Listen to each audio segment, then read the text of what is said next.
আমাৰ এই শৰীৰবোৰত উদাহৰণস্বৰূপে এটা হাঁহৰ মাজত ঈশ্বৰ আছে নাই? আমি এতিয়া সকলোৱে কম হাঁহৰ মাজত ঈশ্বৰ আছে। আমি সকলোৱে কম হাঁহৰ মাজত ঈশ্বৰ আছে নাই বাৰু? আছে। আছেনে? আছে। এতিয়া হাঁহটো যেতিয়া জোঁৱাই আহিব তেতিয়া ঈশ্বৰ আছে নাই? তেতিয়া ঈশ্বৰ নাই। ধৰিব পাৰিছেনে? আছে আৰু নাই, এই দুটা বস্তু, এইটোৱে হ'ল মায়া। মায়া মানে হ'ল আছে আৰু নাই। এতিয়া আমি ক'ম আছে, একেবাৰে সত্য, আৰু অলপ পাছত আমিয়ে ক'ম নাই, অসত্য। এইটো হ'ল মায়া। এবাৰ পুৰীৰ কাহিনী এটা, এক বয়োবৃদ্ধ সন্ত, তেওঁৰ এটা ল'ৰা আছে, যুৱক ল'ৰা, ডেকা ল'ৰা। এতিয়া ল'ৰাটো কথা নুশুনে বাপেকৰ কথা নুশুনে। তে ক'লে এতিয়া তেওঁৰ মন আছে বৃন্দাবনলৈ যাবলৈ, সন্তজনৰ মন আছে বৃন্দাবনলৈ যাবলৈ, কিন্তু এই এতিয়া লগ নাই, লগ নহ'লেতো যাব নোৱাৰে। এতিয়া ল'ৰাটোৱে কথা নুশুনে। দেখিলে গাঁৱত এটা ব্ৰাহ্মণ ল'ৰা আছে, এওঁ ব্ৰাহ্মণে, যে ব্ৰাহ্মণে ল'ৰা এটা আছে, এনেই আছে, কাম বন নাই। এতিয়া ভাবিলে যে এওঁক যদি মই লৈ যাব পাৰোঁ তেতিয়া মই যাব পাৰিম। মাতিলে এই যুৱকজনক যে তুমি মোক বৃন্দাবন অকণমান ঘূৰাই আনা, যদি পাৰা মই তোমাক অলপ অৰ্থ দি দিম, অলপ পইচা পাতি দি দিম, তুমি চলিব পাৰিবা, গতিকে মোক বৃন্দাবন অকণমান দেখুৱাই আনিব লাগে। এই ভাবিলে ঠিকে আছে হ'ব। দুইটা ওলাই গ'ল বৃন্দাবনলৈ। এওঁ গোটেই বাটচোৱা বহুত সেৱা কৰিছে বয়োবৃদ্ধজনক, টপলা চপলা তেওঁৱে লৈছে, গধূলি ক'ৰবাত ৰাতি হৈছে, ভৰি হাত তেল টেঙা দিছে, এনেকৈ লৈ গৈ আছে। যাই এই গোপালৰ মন্দিৰ পালে। এতিয়া ভগৱানৰ মন্দিৰ পালে, তাতে বৃন্দাবনত গোপাল বেছি। আমাৰ মাতাসকলে তাত গোপালকহে বেছি পূজা কৰে বৃন্দাবনত পঢ়োতে। কেলে? ভগৱান কৃষ্ণ ডাঙৰ হ'লে গুচি যায় আৰু নাহে। সেইকাৰণে তাৰ যিসকল মাতা আছে তেওঁলোকে ডাঙৰ হ'ব নিদিয়ে। বৰা হোনে সে যায়গা, अगर बड़ा नहीं होने से तो जाएगा नहीं, तो बड़ा होने नहीं देता है। তাৰমানে ডাঙৰ কৃষ্ণক তেওঁলোকে পূজা নকৰে, আৰু যেতিয়া গোপাল থাকিব গোপালটো নাযায়, এনেকুৱা। এতিয়া সেই মন্দিৰৰ বিগ্ৰহৰ সন্মুখতে দুইজনে শ্ৰদ্ধা ভক্তি কৰিছে, বৃন্দাবনলৈ গৈছে, তেওঁক চাবলৈ গৈছে, তেওঁ পূজা চূজা কৰিছে, তেওঁক চাইছে। তেতিয়া আকৌ এই যে বয়োবৃদ্ধজনৰ মনটো বহুত ভাল হ'ল, এই ল'ৰাটোৰ প্ৰতি বহুত ভাল লাগিল। নিজৰ ল'ৰাটোৱে কথা নুশুনে, কিন্তু নিজৰ ল'ৰাটোৱে কাহানিও ভৰিত ধৰা নাই, নিজৰ ল'ৰাটোৱে কাহানিও তেল টেঙা দিয়া বেলেগ কথা, এওঁতো ইমান শ্ৰদ্ধা ভক্তি কৰিছে। তেতিয়া গোপালৰ সন্মুখতে এওঁ ক'লে যে ঘৰলৈ গৈ মোৰ যে কন্যা এজনী আছে, কন্যাজনী তোমাক বিয়া দি দিম। घर में जब वापस जाएगा ना, मेरे जो कन्या है तुमको शादी करा देगा, थोड़ा कुछ पैसा वैसा दे देगा, तुम अच्छा से चल सकता है, এনেকৈ ক'লে সন্মুখত, মানে গোপালৰ সন্মুখত। ইয়ো ভাবিলে হ'ব আৰু, বয়োবৃদ্ধজনে কৈছে যেতিয়া মোৰতো অৱস্থা নাই, বিয়াটো পাতিব নোৱাৰোঁ, এইটো ভাল কথা। গ'ল আৰু গৈ ঘৰ পালে। ঘৰ পাই তেওঁক আকৌ পইচা কেইটামান দিম বুলি কৈছে নহয় তীৰ্থ ভ্ৰমণৰ কাৰণে। সেই পইচা পাতি দিলে। দিয়াৰ পাছততো এই বিয়াৰ কথাটো উলিওৱা নাই। এইপিনে ল'ৰাটো আছে ওচৰত। এওঁৰ চিন্তা লাগিলে যে এই ল'ৰাটোৱে ভাবিছেতো বিয়াৰ কথাটোতো তেওঁ নিজে কৈছিলে, এতিয়াতো উলিওৱা নাই। তেতিয়া তেওঁ নিজেই ক'লে ব্ৰাহ্মণ দেৱতা, আপুনিতো কথা এটা কৈছিলে। বোলে কি? আপোনাৰ ছোৱালীজনী মোকতো বিয়া দিয়া কথা কৈছিলে, এপিনে ল'ৰাটো আছে। তেতিয়া সি কৈছে মোৰ মনত নাই। ল'ৰাটোৱে ধৰিলে ন তাক, আৰে তই ভিখাৰী ব্ৰাহ্মণ, যে তই কাম নাই বন নাই, মোৰ ভনীক বিয়া পাতিবলৈ আহিছ বুলি দুইটা ধক্কা চক্কা লগাই দিলে। লগাই দি সি কৈছে মই পতাৰ কথা কোৱা নাই নহয়, তো তেখেতেহে কৈছে, দেউতাইহে কৈছে। দেউতাই কৈছে এই কথাটো, আৰু দেউতাই কোৱা কথাটোহে মই সোঁৱৰাই দিছোঁ। এইটো গোটা চটা মাৰি একেবাৰে ঢকা মাৰি উলিয়াই দিলে। ই তেতিয়া ভাবিলে, আৰু তাৰো জেদ লাগিলে, আৰে দিম বুলি কৈছে, ভগৱানৰ ওপৰত তীৰ্থ লৈ গৈছেগে, তীৰ্থত ভগৱানৰ সন্মুখত কৈছে, আৰু ভগৱানৰ সন্মুখত কোৱা কথাটো কেনেকৈ নাই কোৱা বুলি কৈ দিলে, কেনেকৈ পাহৰিলে। ই কাহানিওতো জীৱনত এইবিলাক মানে তেৰা বেকা পোৱাই নাই। তাৰ পাছতে তাৰো জেদ লাগিলে, বিয়া পাতিহে এৰিম। ওলাই গ'ল, ওলাকে গাঁৱৰ পঞ্চায়ত গোটালে। পঞ্চায়ত যেতিয়া গোটালে, পঞ্চায়ত আহিলে, আহি কথা বতৰা পাতিলে। তাৰ পাছতে ক'লে যে, আপোনাক সুধিলে যে আপুনি ছোৱালীজনী বিয়া দিম বুলি কৈছে নেকি? বোলে নাই কোৱা। এতিয়া ল'ৰাটোৱে কৈছে। এতিয়া ল'ৰাটো সুধিছে যে তোমাৰ কোনোবা সাক্ষী আছে জানো? সাক্ষী আছে জানো? বোলে সাক্ষীটোতো গোপাল আছে, গোপালৰ সন্মুখতে কৈছে। বোলে তেনেকে নহ'ব নহয়, সাক্ষী দিবতো লাগিব, সাক্ষী দিলেহে হ'ব। বোলে গোপাল আছে আৰু সাক্ষী, তেওঁৰ সন্মুখতে কৈছে। তেতিয়া আকৌ বয়সস্থজনক সুধিলে যে সাক্ষী যদি দিয়ে তেতিয়াহ'লে মই কন্যাজনী দি দিম। আৰে বুঢ়াই ভাবিছে ক'তনো আৰু গোপালে সাক্ষী দিব, পিতলৰ মূৰ্তি জানো সাক্ষী দিব? হৈ গ'ল আৰু, সাক্ষী দিলে দি দিম। এওঁ আকৌ পুৰীৰ পৰা বৃন্দাবন গৈছেগে। সেই সময়ত কেনেকুৱা যাত্ৰা, গাড়ী নাই, মটৰ নাই, খোজ কাঢ়ি গৈ একেবাৰে ৰাতি। কেইদিন খোজ কাঢ়িছে তাত ঠিকনা নাই। পুৰীৰ পৰা বৃন্দাবন বহুত দূৰ নহয়। গৈ আৰু দৰ্জা বন্ধ কৰিলে, গোপালৰ দৰ্জা বন্ধ কৰিলে। বন্ধ কৰাৰ পাছত এওঁ গৈ পাইছে, আৰু এতিয়া ৰাতিপুৱালেতো ৰ'ব নোৱাৰে। কিমান ৰ'ব, একদম ধাম ধুম মাৰিছে দৰ্জা। গোপাল, গোপাল এনেকে চিঞৰ বাখৰ লগাইছে। মই আহিছো, এই যে তোমাৰ সন্মুখতে এনেকুৱা কথা এটা, তুমি এনেকুৱা কথাৰ কাৰণে মই আহিছো, তুমি এতিয়া মোক হেৰি কৰিব লাগে, ইয়াৰ পৰা উদ্ধাৰ কৰিব লাগে, বা ইয়াৰ পৰা মোক পৰিত্ৰাণ কৰিব লাগে। আৰু তোমাৰ আগতে কৈছে তুমিহে আছা অকল সাক্ষী, আৰু মোৰ কোনো নাই নহয়। তেতিয়া ভগৱানে দেখিলে কি হ'ব, এতিয়া ইমান মাতিছে, ইমান আঁতৰ হৈছে। তেতিয়া ক'লে যে যে মইতো মূৰ্তিহে, মইতো চলিব নোৱাৰো, কেনেকে যাম? আৰে মূৰ্তি কথা ক'ব পাৰে, চলিব কেনেকে নোৱাৰিব? কথা ক'ব পাৰিছে যেতিয়া চলিবও পাৰিব লাগিব। ভগৱান ফচি গ'ল। ভগৱান ফচি গ'ল। পাছফালৰ খিৰিকীৰে ভগৱান ওলাই আহিলে। ওলাই আহি ক'লে এতিয়া কি হ'ব? বোলে পুৰী যাব লাগিব, সাক্ষী ক'বলৈ যাব লাগিব। বোলে সাক্ষী ক'বলৈ যাব লাগিব, এতিয়া মইতো বৃন্দাবনৰ গোপাল, মইতো ভোগ দিবই লাগিব, মই খাম, প্ৰসাদ চৰাবই লাগিব। ক'লে মোক বৃদ্ধজনে পইচা অলপ দিছে, মই খৰচা কৰা নাই, বিয়া পাতিবলৈ থৈ দিছোঁ, সেইকেইটা পইচাৰে মই খুৱাই নিম। হ'ব আৰু, তেতিয়া খুৱাই নিলে হ'ব আৰু, তই আগে বাগে যাবি, মই পাছে পাছে যাম। ই আকৌ চিন্তা কৰিলে, আগে যাম, পাছে যাম, মাজত যদি গায়ব হৈ যায়, লাগিলে। তাৰপিছত ক'লে এইটো মই কেনেকে গম পাম তুমি যে আহি আছা? তেওঁ ক'লে মোৰ নপুৰ আছে, নপুৰৰ ধ্বনি শুনি যাবি। গৈ পাই গ'ল, পুৰী পাই। যেতিয়া পুৰী পাই গ'ল, আয়ো সবাই আয়ো, বোলে বৃন্দাবনের গোপাল আসছে, ওখানে সাক্ষী দিবে। আসো সব আসো, একদম বৃন্দাবনের গোপাল আসতেছে, ওখানে সাক্ষী দিয়ে দিবে। একদম সব মানুহ দেখিছে বৃন্দাবনের গোপালক সাক্ষী কৰিব লৈ আনিলে। সব পঞ্চায়ত বহিলে, আৰু বহাৰ পাছতে সিও বিয়া পাতিলে। আৰু তাৰপিছত সাক্ষী গোপাল এতিয়াও আছে আকৌ বৃন্দাবনত, পুৰীত তেওঁ থাকি গ'ল আৰু ঘূৰি নগ'ল। আৰু সেইকাৰণে কৈছে বোলে পুৰীলৈ গ'লে সাক্ষী গোপালৰ ওচৰলৈ যাবই লাগে বুলি কৈছে।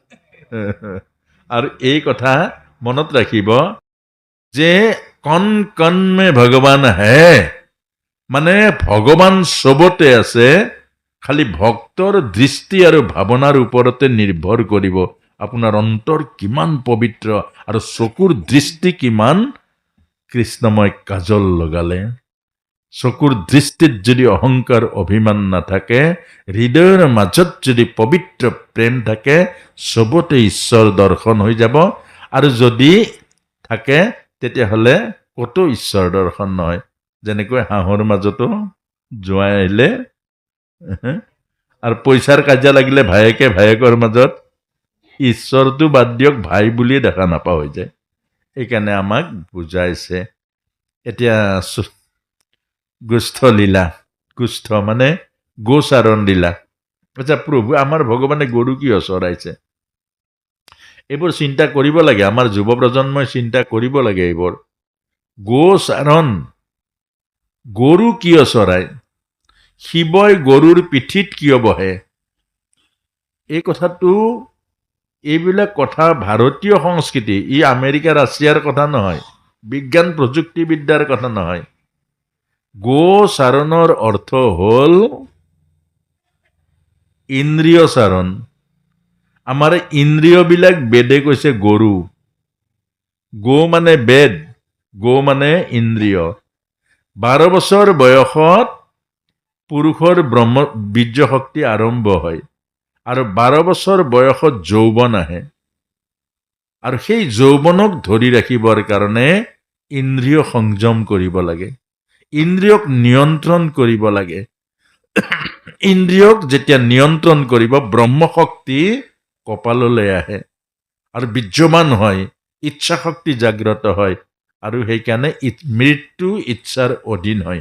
এয়াই হ'ল ভীষ্ম। সেইকাৰণে ব্ৰহ্মচৰ্য পালন কৰাটোৱে হ'ল গোচাৰণ, ইন্দ্ৰিয়ক নিয়ন্ত্ৰণ কৰাটো। এজন চৰিত্ৰবান যুৱকেহে ব্ৰহ্মশক্তি কপাললৈকে আহে। চৰিত্ৰহীন পুৰুষৰ ব্ৰহ্মশক্তি নাভিৰ তলত থাকে। আৰু চৰিত্ৰ যদি স্খলন হয় এজন যুৱকৰ, 12 বছৰ বয়সত ব্ৰহ্মশক্তি দেখা দিয়ে, যৌৱন আহে আৰু সেই যৌৱন যদি ধৰি নাৰাখে, সেই যৌৱন যদি পবিত্ৰ হৈ নাথাকে, সেই যৌৱন নাভিৰ তলত থাকে ব্ৰহ্মশক্তি। আৰু নাভিৰ তলৰ ব্ৰহ্মশক্তিৰ দ্বাৰা যিবোৰ সন্তান জন্ম পায়, এইবোৰ প্ৰেত লোকৰ পৰা আহে। আৰু সেইকাৰণে 12 বছৰৰ পৰা ব্ৰহ্মচৰ্য পালন। আৰু ব্ৰহ্মচৰ্য পালিবলৈ ইন্দ্ৰিয় নিয়ন্ত্ৰণ হ'ব লাগিব, ইন্দ্ৰিয়ক অন্তৰ্মুখী কৰিব লাগিব। এইটোৱে হ'ল গোচাৰণ লীলা।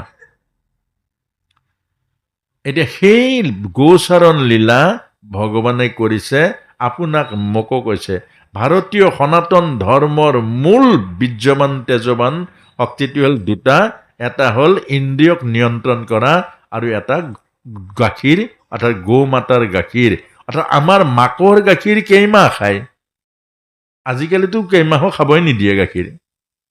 আগৰ দিনত মাকৰ গাখীৰ কেইমাহ খায়, কিন্তু গৌ মাতাৰ গাখীৰ জন্মৰ আৰম্ভৰ পৰা অন্তিমত গাখীৰ খায়ে, অৰ্থাৎ প্ৰাণ ত্যাগ কৰে।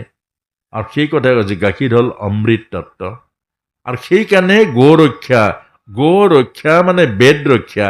গো ব্ৰাহ্মণ হিতায় আছ, গো মানে বেদ, বেদ মানে হ'ল ব্ৰাহ্মণ। সেইকাৰণে গো ব্ৰাহ্মণ হিতায় আছ, জগত হিতায় শ্ৰীকৃষ্ণ গোবিন্দায় নমো নমঃ। এতিয়া সেইকাৰণে আমাৰ 12 বছৰ বয়সৰ পৰা আমাৰ সন্তানসকলক ব্ৰহ্মচৰ্য পালন কৰিব দিব লাগিব, ব্ৰহ্মশক্তিক ধাৰণ কৰিব দিব লাগিব, চৰিত্ৰবান কৰিব লাগিব, ব্যক্তিত্বৰ গঢ়ি তুলিব লাগিব। তেতিয়াহে আপোনাৰ সন্তানটো ধনী হ'ব, সম্পদৰ অধিকাৰী। আচল ধন সেইবোৰ, আচল সম্পদ সেইবোৰ। ব্ৰহ্মচৰ্য, চৰিত্ৰ, ব্যক্তিত্ব এইবোৰহে সম্পদ। কিন্তু সেইবোৰ সম্পদ ভাৰতীয় সম্পদ। যি প্ৰকৃত ভাৰতীয় আদৰ্শ লৈছে, সেইবোৰত গুৰুত্ব দিব। আৰু কিন্তু আমাৰ সমস্যাটো হৈছে কি, আমি এতিয়া সেইবোৰ কাহানী বাই আমাৰ জীৱনৰ পৰা আঁতৰিলে। এইকাৰণে প্ৰেতাত্মাবোৰ জন্ম হৈছে, মাক বাপেকক নাচায়, বয়সস্থ মানুহক শ্ৰদ্ধা নকৰে, নামঘৰলৈ নাযায়, গ'লে অকল খাবলৈ যাব, বেলেগ কথা নাই। এই কথাটোকে আমাক বুজাইছে। এতিয়া ভগৱান কৃষ্ণই গোচাৰণ, এতিয়া গোচাৰণ আৰম্ভ ক'ৰ পৰা কৰিছে? কৃষ্ণৰ পৰা। অৰ্থাৎ নন্দ ৰজাৰ ঘৰতে কৃষ্ণ আছে, কৃষ্ণৰ পৰা আৰম্ভ কৰিছে। অৰ্থাৎ আধ্যাত্ম জীৱনতহে আমাৰ চৰিত্ৰ আৰু ব্যক্তিত্ব সুৰক্ষিত হয়। বেলেগ আপুনি ডাম্বেল কৰক, হেৰি কৰক, বুক ডাউন মাৰক, ইনষ্ট্ৰুমেণ্ট এইবিলাক কৰক, আসন প্ৰাণায়াম এইবিলাক কৰক, তাত স্খলন হোৱাৰ ভয় থাকে। গতিকে আধ্যাত্মিক জীৱনটোতহে স্বামী বিবেকানন্দৰ ওচৰলৈ ইংলেণ্ডৰ এগৰাকী গাভৰু আহিছিলে যে তোমাৰ নিচিনা এটা মই বীৰ্যৱান তেজস্বী পুত্ৰ পাবৰ কাৰণে মই তোমাক বিয়া পাতিবলৈ আহিছোঁ। তে ক'লে মোৰ নিচিনা, তোমাৰ নিচিনা। তে ক'লে মা তুমি মোকেই পুত্ৰ কৰি লোৱা। বিবেকানন্দই কৈছে মা তুমি মোকেই পুত্ৰ। এইটো চৰিত্ৰৱান এজন মানুহ, এজন ব্যক্তিত্বৰ অধিকাৰী মানুহ। এই কথাটোকে আমাক বুজাইছে। অৰ্জুনে স্বৰ্গৰাজ্যত মানুহৰ যশস্যা বিয়পাইছে। মাজৰাতি যেতিয়া উৰ্বশী গৈছিলে তেতিয়া সেই উৰ্বশী কাম ভিক্ষা কৰি গৈছিলে আৰু সেই উৰ্বশীক কৈছিলে মা তুমি কেলে আহিলা? বোলে স্বৰ্গত বেশ্যা মা নহয়, ভোগৰ সামগ্ৰী বেশ্যা, উপভোগৰ কাৰণে আহিছোঁ। তেওঁ নহয় মই ভাৰতবৰ্ষৰ, মই স্বৰ্গৰ নহয়, মই ভাৰতবৰ্ষৰ। ভাৰতবৰ্ষৰ সংস্কৃতিয়ে হ'ল নাৰী জন্মতে মা হৈ আহে। প্ৰতিগৰাকী নাৰীক মাতৃত্বৰ আসন দিব লাগে। ভাৰতত আমাক শিকাইছে। এই কথাখিনিয়ে আমাক বুজাইছে। গতিকে গোচাৰণ মানে হ'ল ইন্দ্ৰিয় চাৰণ, ইন্দ্ৰিয়ক নিয়ন্ত্ৰণ কৰা, ইন্দ্ৰিয়ক অন্তৰ্মুখী কৰা।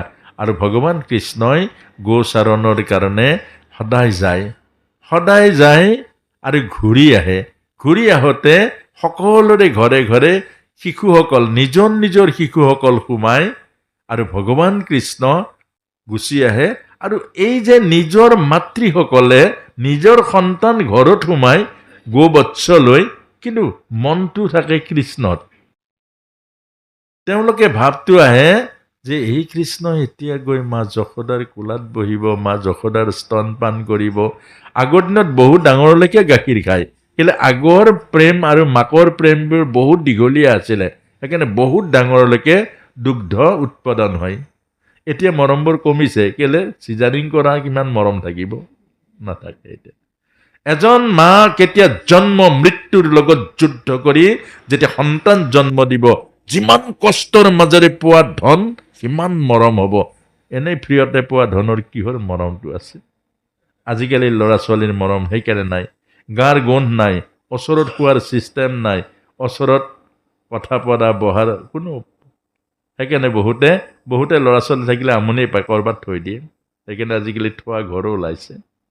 অৰ্থাৎ আমাৰ মৰম স্নেহবোৰ ক'ৰ পৰা আহিব? এই কথাবোৰ বহুত ডাঙৰ কথা। আৰু সেই মানে গোৱালীসকলে অকল নিজৰ ল'ৰাটোলৈ নাচায়, কৃষ্ণলে। এয়াই হ'ল জগতৰ আধাৰ, আকৰ্ষণ, এয়াই হ'ল চুম্বক।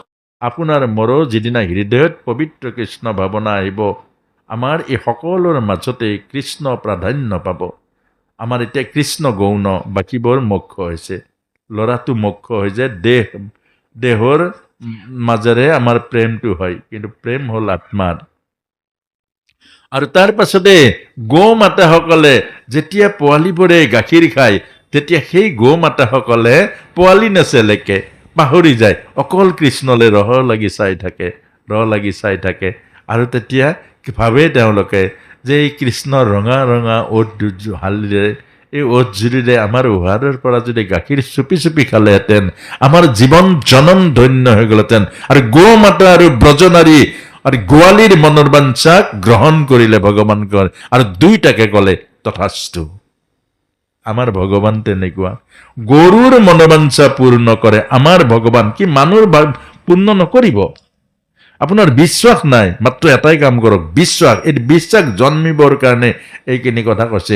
গৌ মাতাৰ মনোভাৱ ভগৱানে বুজি পায়, গৌ মাতাৰ মনোবাঞ্ছা পূৰণ কৰি গ্ৰহণ কৰিছে, তথাস্তু। আৰু গোৱালী যি বেদান্ত শ্ৰুতি স্মৃতি একো নাজানে, সেই গোৱালীৰ মনোবাঞ্ছা পূৰণ কৰিলে। আৰু প্ৰথম লগ পালে অঘাসুৰ। প্ৰথম গোচাৰণৰ যাত্ৰাত, গোষ্ঠলীলাত প্ৰথম লগ পালে অঘাসুৰ, আৰু অঘাসুৰক প্ৰথম বধ কৰিলে। কেলে? অঘা শব্দৰ অৰ্থ হ'ল পাপ। পাপ। অঘাসুৰে মায়া কৰি মুখখন ঠোঁটটো পাতলত, ওঠটো ওপৰত। পাপৰ মুখখন ইমান ডাঙৰ, পাপৰ মুখখন ঠোঁটটো পাতলত, ওঠটো ওপৰত, আৰু জিভাখন সেন্দুৰীয়া আলি। সেইকাৰণে পাপৰ ৰাস্তাটো ভাল, ৰচিদৰ বহীখন দিলে টকা 5,000 দে, বাছ। যদি 5,000 টকা ৰচিদ বহীখন দিয়ে, আজি আপুনি কাম কৰাৰ কি অৰ্থ আছে? এইটো হ'ল পাপৰ ৰাস্তা। সেইজনৰ পৰা যে 5,000 টকা আত্মাই অভিশাপ দিব, আত্মাই কষ্ট পাব, বহুত কষ্ট পাব, আৰু সেই আত্মাই পোৱা কষ্ট আপুনি ভুগিব লাগিব। এই কথাটোকে কৈছে। অন্যায় অধৰ্মৰ ৰাস্তাটো সুখৰ যেন লাগে, সঁচাকে সুখৰ যেন লাগে। 2 নম্বৰী কৰি পইচা লৈ চাকৰিটো কেনেকুৱা ভাল লাগে, সঁচাই ভাল লাগে। ডাঙৰ মাছটো নিনিয়ে জানো, পাপ খায় সেইবোৰ। ল'ৰা ছোৱালীক কেতিয়াও নেখুৱাব, আপুনি খাই দিব। 2 নম্বৰী পইচাৰে মাছ পুঠি এইবিলাক কিনি নি কেতিয়াও ল'ৰা ছোৱালীক নোখোৱাব। 2 নম্বৰী পইচাৰে ল'ৰা ছোৱালীক কাপোৰ কানি নিদিব, অৰ্থাৎ সিহঁতক পবিত্ৰ হৈ থাকিব দিয়ক। এই কথাটোকে বুজে। পাপৰ ৰাস্তাটো বহুত ৰংচঙীয়া। পাপৰ ৰাস্তাটো, পাপৰ জীৱনটো, পাপৰ ৰাস্তা অত্যন্ত ৰংচঙীয়া। কিন্তু মনত ৰাখিব, পাপৰ গাঁতত সোমাব লাগিব এদিন, এদিন পাপৰ গাঁতত সোমাব লাগিব। আৰু সেই পাপৰ ৰাস্তাটো গোপবালকসকলে চিনি নাপালে, ভগৱান কৃষ্ণৰ সখাসকলে চিনি নাপালে, শেষত গৈ অঘাসুৰৰ পেটৰ মাজত সোমালে। আৰু অঘাসুৰৰ পেটৰ মাজত সোমোৱাৰ পাছতে ভগৱান কৃষ্ণই, অৰ্থাৎ আমি যদি ঈশ্বৰক ৰাখো, আপুনি মই কৰা ভুলৰ পৰাও ভগৱানে উদ্ধাৰ কৰিব, এইটোকে বুজাইছে।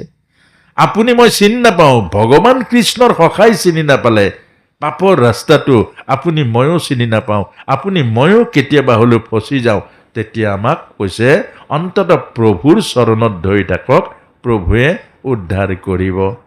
আৰু তাৰ পাছতে গ'ল ভগৱান কৃষ্ণ ভোজন বেহাৰ, অৰ্থাৎ ঘৰৰ পৰা নিয়া সকলোবোৰ আহাৰ একেলগে গোপবালকসকল বহি খোৱাৰ ব্যৱস্থা কৰিলে। আৰু ইমান আনন্দ, ইজনে সিজনক খুৱাইছে, ইজনে সিজনক দলিয়াইছে, ঘূৰণীয়াকৈ বহি লৈছে। আৰু ইমান আনন্দত, ইমান আপ্লুত, স্বৰ্গৰ দেৱতাসকল চাৰিওফালে বহি এইবোৰ চাইছে। এইবোৰ ভগৱানৰ লীলা, এয়াই ভগৱানৰ লীলা। আৰু লগে লগে ব্ৰহ্মাই দেখিলে যে এওঁ ভগৱান কেনেকৈ হ'ব, গোৱালৰ জোঠাবোৰ খাইছে, ইজনে সিজনক দলি মাৰিছে, ইজনে সিজনক খুৱাইছে, ইজনে সিজনক ডিঙিত ধৰিছে, ইজনে সিজনক বাগৰিছে, এওঁ ভগৱান কেতিয়াও হ'ব নোৱাৰে। আৰু লগে লগে ব্ৰহ্মাই কি কৰিলে, গোবৎস আৰু শিশুসকল, সখীসকল ভগৱানৰ চব লৈ গুচি গ'ল, মায়া শয্যাত শুৱাই দিলে। চাওঁ ভগৱানে কি কৰে। আৰু তাৰ পাছতে ভগৱান কৃষ্ণ এইটো বুজিয়ে পালে, মানৱীয় লীলা কৰি অকণমান কান্দি দেখুৱালে। তাৰ পাছতে নিজৰ পৰা গোপ বালকসকলক সৃষ্টি কৰিলে, নিজৰ পৰা গোবৎসসকলক সৃষ্টি কৰিলে। 1 বছৰ ভগৱান কৃষ্ণই গৰুৰ পোৱালি হৈ গো মাতাৰ মনোবাঞ্ছা পূৰণ কৰি গাখীৰ খাইছে। এয়া ভগৱান আমাৰ, এয়া ভগৱান আমাৰ। যিদিনা শুদ্ধ সংকল্প কৰিব, যিদিনা নিৰ্মল হৃদয়ৰ পবিত্ৰ ভাৱনা ভগৱানৰ ওচৰত যাব, আপোনাৰ মোৰ জীৱনো ভগৱানে দুষ্প্ৰাপ্য একো নাই, চব প্ৰাপ্তি হৈ যাব। এইটোৱে বুজাইছে আমাক। আৰু সেইকাৰণে 1 বছৰ গো মাতাৰ পোৱালি হৈ গাখীৰ খাইছে, আৰু 1 বছৰ গোৱালীসকলৰ ল'ৰা হৈ, পুত্ৰ হৈ স্তনপান কৰি বুকুৰ মাজত সোমাই মৰম দি গোৱালীৰ মনোবাঞ্ছা পুৰা। সেইকাৰণে ভক্ত বৎসল ভগৱান, বলো ভক্ত বৎসল ভগৱান কি। এইফালে ব্ৰহ্মাৰ পাছত আহিলে, আহি দেখিলে এতিয়া ভগৱান চাওঁ কি কৰি আছে। গো পোৱাল বৎসা নাই, আকৌ সখাসকল নাই। এতিয়া ব্ৰহ্মাই চাগে, ভগৱানে চাগে কি কৰি আছে চাই আহোঁ। দেখিলে ভগৱান গোচাৰণ কৰি আছে, একেই আনন্দ, একে নৃত্য, একেবাৰে খেলে। ব্ৰহ্মাই দেখিলে, আৰে লৈ আনিলে নেকি কেতিয়াবা। ব্ৰহ্মা আকৌ গুচি গ'ল, মায়া শয্যাত চব শুই আছে। আৰে আকৌ দি গ'ল নেকি, আকৌ আহিলে, আকৌ দেখিলে আকৌ খেলি আছে।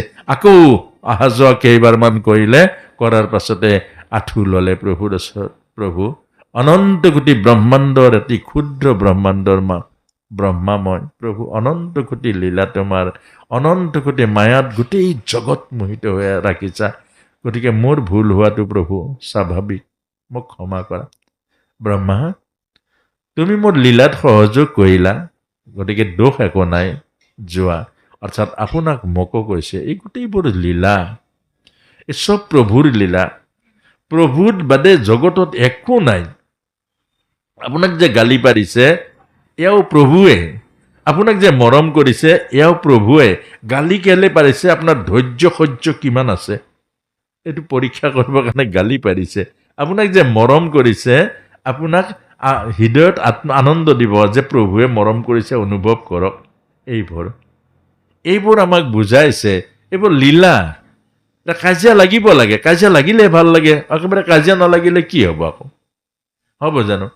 আমাৰ এইফালে বৰপেটাৰ ওচৰত এখন গাঁও আছে, সেইখনৰ এনেকুৱা ছিষ্টেম, ৰাতিপুৱা 7টা বজাতে এই ঘৰৰ তাত আকৌ মানুহ ঘন, ইমান আপোনালোকৰ নিচিনা ইমান পাতল নহয়, একেবাৰে জেউৰাখনৰ সিপাৰে এঘৰ মানুহ, বাচ্ছাত নাই, চব মানুহে মানুহ। তাৰপাছতে কাজিয়া লাগিব ৰাতিপুৱা 7টাত লাগিব। 7টাত লাগিলে আৰু 8টাত আকৌ মানে ল'ৰা ছোৱালী স্কুল যাব হ'ব নাই, 1 ঘণ্টা লাগিব। তোক চাই ল'ম আজি চাই ল'ম, তোকো চাই ল'ম, তই কি বুলি ভাবিছ? অমুক তমুক লাগিল 8টা বাজিলে, 2টাই 2টা পাচি ল'লে, ঘপককে ঢাকি থলে, এতিয়া ল'ৰা ছোৱালীক ভাত পানী দি স্কুললৈ পঠাওঁ, তাৰ পাছত তোক চাই ল'ম। আকৌ 8টা বজাৰ লাগিলে 2টাই পাচি 2টা দাঙি ল'লে, আকৌ লাগি যাব। আপোনাৰ হবে কেতিয়াবা যাব সেইফালে, যাই শিকি আহিব, বহুত ধুনীয়া, বহুত আনন্দ লাগে। আৰু সেইটো কাজিয়া বহুত ধুনীয়া লাগে। খালি কাজিয়া লাগিবলৈ বেলেগ একো নহয়, তোক দেখিছো নহয়, তোৰ চৰিত্ৰটো বেয়া, বছ চৰিত্ৰত ধৰিলে, এইটোৱে কাজিয়া। আৰু কাজিয়া কৰি কৰি পাছত গৈ বহুত ভাল লাগে। এইটো পাছত ঢাকি থ'ব লাগে, যেনিবা এই গোটেই শত্ৰু হ'ব নালাগে। কাজিয়া এটা আমাৰ শুনা, কান্দিলে কেলে কান্দিলে সুখ পাবলৈ কান্দে। আপুনি বহুত কান্দিবচোন, বহুত সুখ পায়। মই আকৌ সৰুতে খুব বিনাই কান্দিছিলোঁ। আমাৰ মা আয়ে বহুত পিটিছিলে। এই হেৰি আছে, তাঁতৰ শালৰ খুঁটি আছে, তাঁতৰ শালৰ যে পোষ্ট, আমাৰ শাস্তিৰ সেইকণে জেগাত থাপ মাৰি ধৰি হাত দুখন পাছফালে খুঁটাটোৰ মাজত বান্ধি লয়। লিচিপনি আচাৰি আছে, খুব মাৰিব। আৰু পিটাৰ পাছত আমি ৰাস্তাৰ মূৰত বহোঁ, বিনাই কান্দো, গাঁৱৰ মূৰলৈ শুনিব লাগিব। আৰু এনেকুৱা ভাল লাগে, একদম গাঁৱৰ মূৰলৈ শুনে। আপোনালোকে এইবোৰ কৰিবচোন কেতিয়াবা, বহুত ভাল। এতিয়া ভগৱান কৃষ্ণৰ এই অঘাসুৰ বধৰ 1 বছৰ পাছত গোকুলত খবৰ পালে। কাৰণ কেলে 1 বছৰ ব্ৰহ্মাৰ মায়াসজ্জাত শুই আছিলে, ল'ৰাবিলাকে গম নাপায়। গোটেই পাছৰ লীলাখিনি কোনেও গম নাপায়। 1 বছৰ পাছত অঘাসুৰ বধৰ খবৰ দিলে। বকাসুৰ, ইয়াৰ পাছত বকাসুৰ আমাৰ এতিয়া ধৰি লওক এই ভিতৰৰ স্বভাৱবোৰ, আমাৰ এইবোৰ ভিতৰৰ স্বভাৱবোৰ মানে বকাসুৰ মানে কি? বগলী। আৰু বগলীটো অলপ স্বভাৱ নেই, গোটেই দিনটো মাছৰ কাৰণে সময়টো বৰবাদ কৰি দিয়ে, জীৱনৰ আৰু কাম নাই, অকল মাছটো। আমাৰ এক শ্ৰেণীৰ মানুহো একেটাই, আপোনালোকে চাব, একেটাই। চাকৰিলৈ গ'ল, তাৰপাছতে বাৰীত লাগিলে, পথাৰত লাগিলে, কিবাত লাগিলে, গোটেই দিনটোত আৰু যেন পৃথিৱীত কাম নাই, আৰু সময় নাই। গোসাঁই ঘৰৰ সময় নাই, ঈশ্বৰৰ নাম ল'বলৈ সময় নাই, নামঘৰলৈ যাবলৈ সময় নাই, সৎসংগলৈ যাব নাই, অকল তাতেই লাগি থাকে। এতিয়া অন্তিমত সেইবিলাকে কামত আহিব জানো? যে নাহে যদি, এইটো কথা কৈছে, এইটো আমাৰ বেয়া স্বভাৱ। বকাসুৰ সংসাৰৰ বিষয়ৰ সুখত গোটেই দিনটো সময়বোৰ পাৰ কৰা, এইটো বগলী স্বভাৱ। আৰু সেইটো নকৰিব, পাৰ্ট টাইম কৰক। ধনো লাগিব, কিন্তু চব ধনেৰে হ'ব জানো? গতিকে প্ৰতিটো বস্তু, দৰকাৰী বস্তু আছে। বন্ধু বান্ধৱ লাগিব, সৎসংগ লাগিব, নামঘৰ লাগিব, এখন আধ্যাত্মিক সমাজ লাগিব। গতিকে আপোনাৰ চব বস্তুতে সময় দিব লাগিব। কিন্তু যাৰ ভিতৰত বগলী সোমাই আছে, সি অকল সেই ইটোতহে সময় দিব, বাকীবোৰ সি বুজি নাপায়, নাযায়। আৰু সেইকাৰণে আমাক কৈছে বকাসুৰ বধ কৰিলে। বকাসুৰ মানে বগলী। বকাসুৰটো ভগৱান কৃষ্ণই বধ কৰিলে। পলম্বাসুৰ মানে হ'ল চলনাময়ী ভকত। এতিয়া বহুত ভকত আছে, চাব, ভকতৰ মাজলৈ আহে অকল নামঘৰ ভাঙিবলৈ। ভকত 3খন বস্ত্ৰ পিন্ধি ভকত, ভিতৰত কিন্তু ভকতি নাই। ইটোক লগাব, সিটোক লগাব, ইটোক খুচিব, এইটো আপোনালোকে গ'লে গম পাব নামঘৰলৈ, সেইটো আছেই। আৰু এই ইয়াক গিৰাব লাগে, আকৌ ই বৰ বাঢ়ি গৈছে কি, আকৌ তাক পাঠ কৰিবলৈ দিলেতো ই বহুত বাঢ়ি গৈছে, ওপৰলৈ গৈছে। এইটো পলম্বাসুৰ। অৰ্থাৎ আপোনাক মোক বুজাইছে, আধ্যাত্মিক সমাজখন এক কৰি ৰাখিলেহে আধ্যাত্মিকতা ৰ'ব, আৰু সেই সমাজখন ভঙা কলিযুগত বেছি হ'ব। আপোনালোকে চাব, এতিয়া নামঘৰৰ মাজত জেউৰা লাগিছে, এটা নামঘৰত 4টা 5টা খেল বনাইছে। কিনো খেল মই বুজি নাপাওঁ। কীৰ্তন একেখনে, ভাগৱত একেখনে আৰু গুৰুজনাৰ আসন একেই, নামঘৰ একেই, তাত এটাই সোমালে এটা সোমাব নোৱাৰে। এটাই ভাগৱত পঢ়িলে এটাই আকৌ বেলেগকে পঢ়িব, গধূলি আমি পঢ়িম, কিন্তু একে ভাগৱত নহয় জানো? নহ'ব। শনিবাৰে তোমালোকৰ, ৰবিবাৰে আমাৰ। অৰ্থাৎ এইটোৱেই হ'ল মায়া। গতিকে এই মায়াটোৱে আমাৰ মনৰ মাজত আনন্দটো কাঢ়ি নিব, আমাৰ সমন্বয়টো নষ্ট কৰিব, সম্প্ৰীতি সদ্ভাৱনাটো কাঢ়ি নিব নাই দিব। আৰু নিয়ে যদি সেইটো কাম কেলে কৰে? কথাটো একো নাই। ইয়াত কিবা আছে জানো? কি আছে তাত? ভাগৱতটো একেই, নামঘৰ একেই, গুৰুজনে একেই, কীৰ্তন একেই, প্ৰসংগ একেই, একেটো আকৌ একেলগে বহি গাব নোৱাৰা কথাটো কি থাকিলে? অলপ বেলেগ হ'লেহে পাৰি। এইটোৱে হ'ল আমাৰ প্ৰলম্বাসুৰ। আমাৰ মনৰ মাজতে মায়াটো সোমাই দিয়ে আৰু দি আমাৰ মাজতেই ভাগ ভাগ হয়। সেইকাৰণে ভগৱান কৃষ্ণ আমাৰ মায়াৰ মনৰ যিটো মায়া, মনৰ যিটো অবিদ্যা, মনৰ মাজত থকা যিটো বৈষম্য ভাৱ, এই ভাৱটোকে ভগৱান কৃষ্ণ, এজন আধ্যাত্মিক মানুহৰ মনত নাই, আকৌ প্ৰমাণ কৰি চাব পাৰে। এজন আধ্যাত্মিক মানুহৰ মাজত নাই। আপুনি এবাৰ প্ৰমাণ এটা কৰি চাবচোন। এজন আধ্যাত্মিক মানুহৰ অকল খুব মাতৃত্বৰ ভাৱনাৰে আপুনি মৰম কৰক, স্নেহ কৰক, মাতৃত্বৰ ভাৱনাৰে। আপুনি বেয়া বস্তু এটা দিয়ক, খাই দিব। কেলে? এইটোৱে কৈছে আপোনাৰ মাতৃত্বৰ ভাৱনাটো বহুত বলৱান। আৰু আপুনি এইটোৱে খবৰি মাতাই যে কামুৰি কামুৰি বগৰী দিলে প্ৰভু ভগৱানৰ নামে খাই দিয়া নাই জানো? বিদুৰৰ পত্নীয়ে কলটো পেলাই ফূৰ্তিতে ভগৱান কৃষ্ণ আহিলে বাকলিটো দি দিলে। পেলাব লাগিছিলে বাকলিটো, পেলাই দিলে কলটো। আৰু প্ৰভুৱে খোৱাৰ পাছত কেনেকৈ হৈছে যে কলৰ বাকলিত যে এনেকুৱা সোৱাদ আছে কেতিয়াও পোৱা নাই। এই কথাটো সোৱাদটো ক'ৰ পৰা আহিলে? মাতৃত্বৰ স্নেহ। আৰু সেই কথাটোকে আমাক বুজাইছে। প্ৰলম্বাসুৰ আমাৰ মনৰ মাজত আছে। চলনাটো বৰ বেয়া। সেইকাৰণে ধৰ্ম প্ৰযোজিত কৈতবহত্ৰ পৰম নিৰ্মোচ্চাৰণম সতাম। অৰ্থাৎ হিংসা আৰু কপটতা থাকৰ পাছত হৃদয়ত ৰাখি ভক্তি কৰক। আপুনি কোটি জন্ম ভক্তি কৰিলেও ভক্তি নিসিজিব। মন সুন্দৰ কৰক, মন পবিত্ৰ কৰক, কাৰো প্ৰতি বেয়া ভাৱ নাৰাখক, দেখিব ভক্তি নিজে নিজে হ'ব। এই কথাটোকে বুজাইছে, ভাগৱতে বুজাইছে। প্ৰলম্বাসুৰ মানে হ'ল চলনা নকৰিব। দোকানত গৈ একেলগে চিঙৰা খাই আহিলে, একদম ৰুটি পৰঠা খাই আহিলে, ইয়াত ঘৰত অহাৰ পাছত আপোনাৰ ঘৰত নাখাওঁ, সেইটো কেনেকুৱা হ'ল? সেইটোতো নহ'ব। সেইটো হোৱাৰ লগে লগে সমাজখন ভাঙিব নাই। আপোনাৰ বন্ধু এজন, দুইজন বন্ধুৱে গৈ তাত চাহে চিঙৰাই একদম ঠিককৈ খাই আহিলে, আকৌ ঘৰত আহি আপুনি ক'লে যে তহঁতৰ ঘৰত মানে এই চিঙৰাটো নাখাওঁ। আচ্ছা, সেই দুইজন বন্ধু কেনেকৈ মৰমত থাকিব আপুনি কওক? নাথাকিব নহয়। গতিকে আপুনি যদি উচিত নিয়ম পাতিছে, বন্ধুজনে আপোনাক ভালহে পাব, মানুহক কৈ ভাল পাব। আগত যায় আপোনাৰ আগত ক'ব যে এওঁ আকৌ এনেকৈ চলিছে দেই, এওঁক আকৌ তেনেকৈ নিদিবা, আগত ক'ব। এওঁ আকৌ অৰ্থাৎ সঁচাটো সদায় সঁচা কৰি ৰাখিব।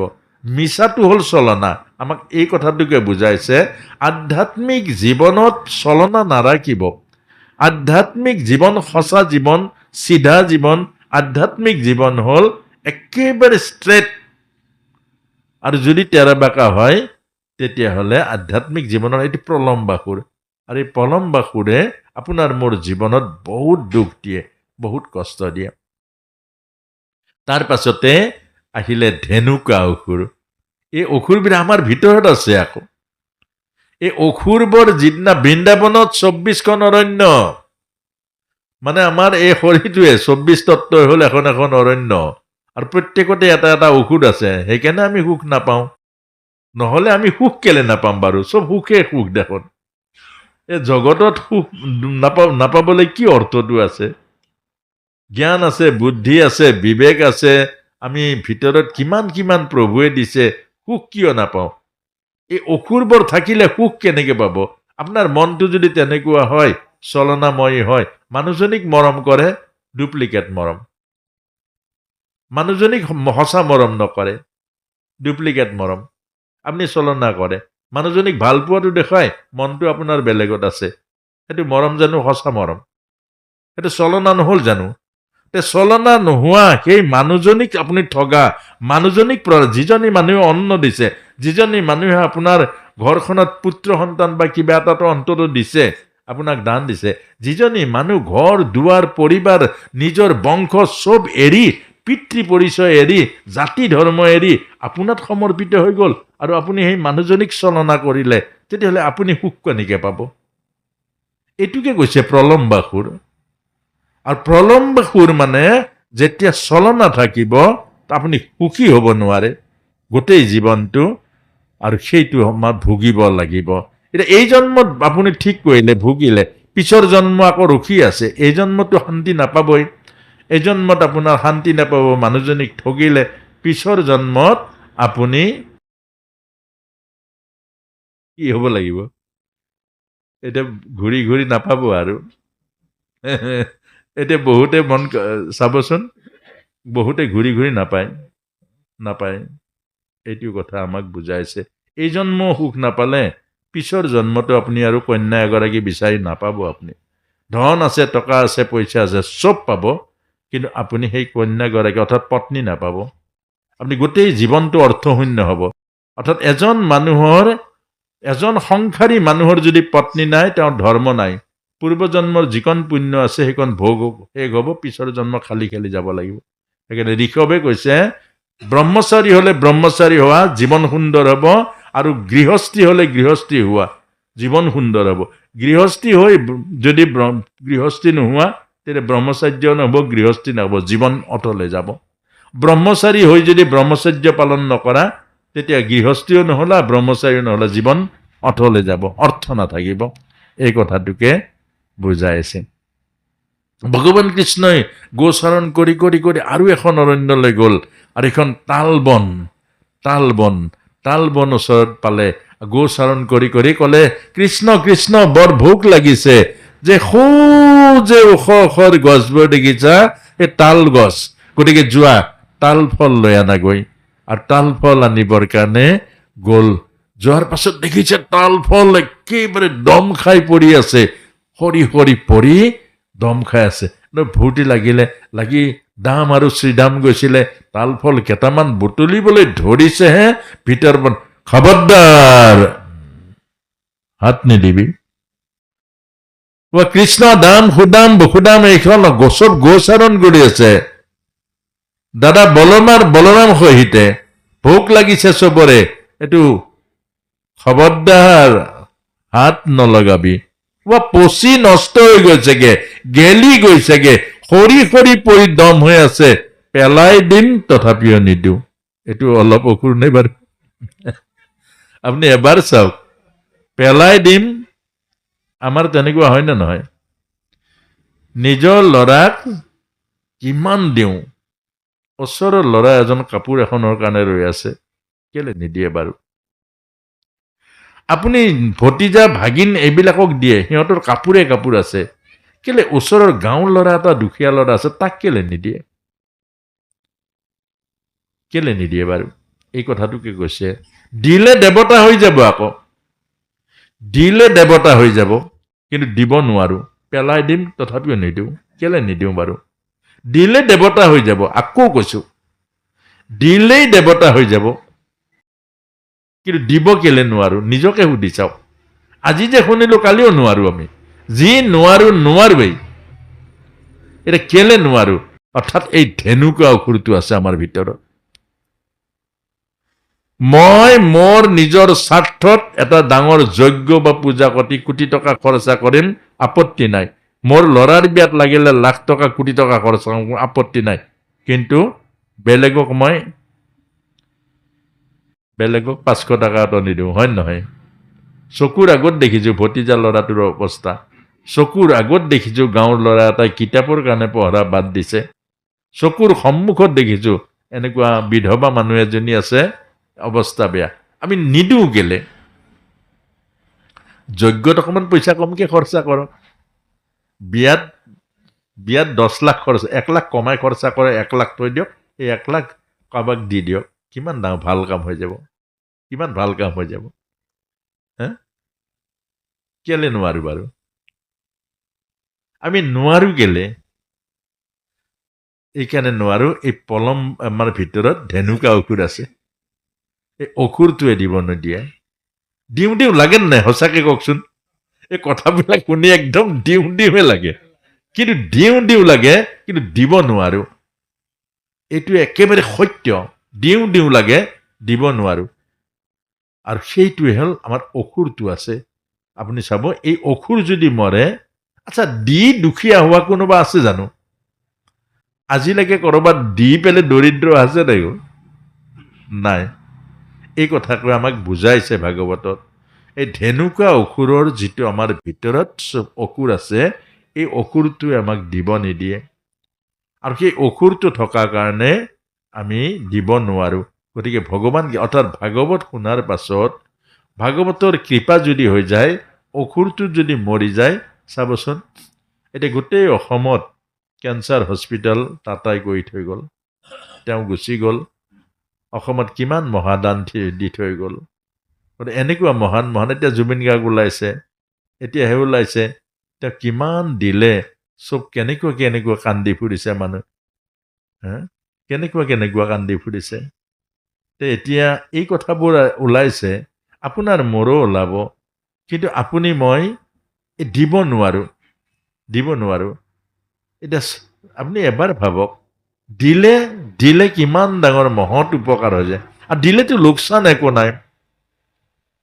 লোকচান একো নাই আমি দিব নোৱাৰো আৰু দিব নোৱাৰাটোৱে হ'ল আমাৰ ৰেকাৰিং ডিপজিট নাথাকে আগৰ জন্মৰ পুণ্যৰ ফলত এইবাৰ আমি যি পাইছো ইয়াৰ পিছৰ বাৰ আমি পইচা পাতি লৈ যাব নোৱাৰো আমি লৈ যাম অকল পুণ্য ক'ৰ পৰা আহে দান দিলে পুণ্য আহে এই জন্ম যদি আমি একেবাৰে নিদুকাও অহা জন্মত ভিখাৰী ঘৰত জন্ম পাব লাগিব এইটো স্বাভাৱিক আৰু কাৰণ এইবাৰৰতো পুণ্যখিনি বা আমাৰ এই বস্তুখিনি আমি নিব নোৱাৰো গতিকে এই কথাটোকে আমাক বুজাইছে যে ধেনুকা অসুৰটো তাৰপিছত বধ কৰিলে ভগৱান কৃষ্ণই আৰু তাৰপাছতে বৃন্দাবন মুকলি হ'ল বৃন্দাবন মানে হ'ল হৃদয় আমাৰ হৃদয়খন মুকলি হ'ব কেতিয়া যেতিয়া আপুনি দান দিব যেতিয়া আনক মৰম কৰিব প্ৰাণ ভৰি মৰম কৰিব আনৰ দুখত দুখী হ'ব সেইখন হৃদয়েহে দুখী হ'ব যদি হৃদয়খনত অসুৰবোৰ থাকেই তেতিয়াহ'লে আনৰ দুখত কেনেকৈ দুখী হ'ব কোনোবা আই এগৰাকী ক'ৰবাত বিপদত পৰিছে তেতিয়া আপুনি কি ক'ব এই তাই পাবই লাগে কয় নকয় সেইটো কয় জানো আপোনাৰ নিচিনা এগৰাকী আই ক'ৰ পৰা আহিলে অকলশৰীয়াকৈ আছে গাঁও এখনত তাইক বিপদত পৰিছে গিৰিয়েকে মানে বুজি নাই পোৱা গিৰিয়েকে অত্যাচাৰ কৰিছে তাইৰ কিমান বিপদ হ'ব তাইৰ কাৰণে আপুনি অন্তৰ কান্দিব লাগিব তেতিয়াহে আপোনাৰ হৃদয়খন নিৰ্মল হৈ আছে আকৌ আপোনাৰ নিচিনা একেগৰাকী আই আপোনাৰ সেই অনুভূতিটো অহা নাই আপুনি আকৌ কৈছে তাই পাবই লাগে সেইখন হৃদয়ত প্ৰেম ভক্তি ভালপোৱা আছে জানো দ্ৰৌপদীৰ 5টা সন্তান শিৰচ্ছেদ কৰাজনক ভৰিত ধৰিছে সেইজনক যিজনে 5টা সন্তান শিৰচ্ছেদ কৰিলে অৰ্জুনক গালি পাৰিছে তুমি মানুহক কেনেকৈ হাতে ভৰি বান্ধি কেনেকৈ আনিবা কেলে সেইখন অন্তৰ আৰু আপোনাৰ খবৰ অন্তৰ একেই অন্তৰ তেওঁৰ অন্তৰখন নিৰ্মল পবিত্ৰ আপোনাৰ মোৰ অন্তৰখন